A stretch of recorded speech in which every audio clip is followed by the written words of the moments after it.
ترمذی شریف کی روایت ہے کہ جب کسی شخص کا بچہ فوت ہو جاتا ہے تو اللہ تعالیٰ فرشتوں سے فرماتا ہے کہ اے فرشتوں، کیا تم نے میرے بندے کے بچے کو اٹھا لیا ہے؟ تو جواب دیتے ہیں یا رب العالمین ایسا ہی ہوا ہے۔ تو پھر اللہ تعالیٰ ارشاد فرماتا ہے کہ کیا تم نے میرے بندے کے دل کے ٹکڑے کو اٹھا لیا ہے؟ تو پھر جواب دیتے ہیں یا رب العالمین ایسا ہی ہوا ہے۔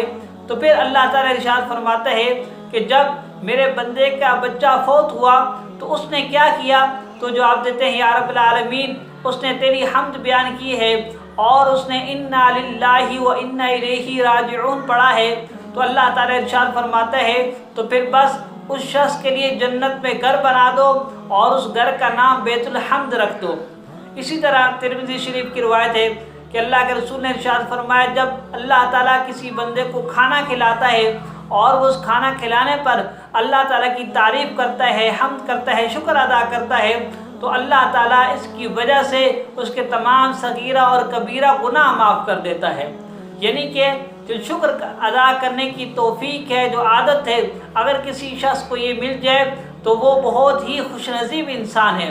اسی طرح جب کوئی مصیبت ہم تک پہنچے، کوئی پریشانی ہم تک پہنچے، اس پر صبر کرنا یہ بھی بہت بڑی توفیق ہے۔ ہمیں اس پر بھی اللہ تعالیٰ کا شکر ادا کرنا چاہیے۔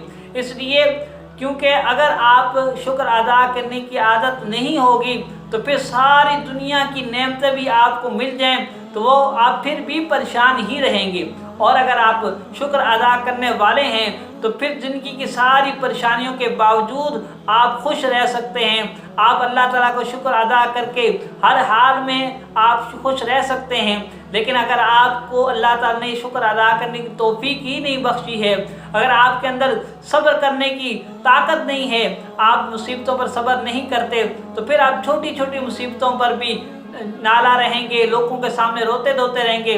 اور اگر آپ کو مصیبتوں پر صبر کرنے اور اللہ کی نعمتوں پر شکر ادا کرنے کی عادت ہے، شکر ادا کرنے کی توفیق ملی ہوئی ہے، تو پھر آپ دنیا کے خوش نصیب انسان ہیں، کیونکہ آپ دنیا میں بھی خوش رہیں گے اور آخرت میں بھی اللہ تعالیٰ آپ کو اس عبادت کے صدقے سرخرو فرمائے گا۔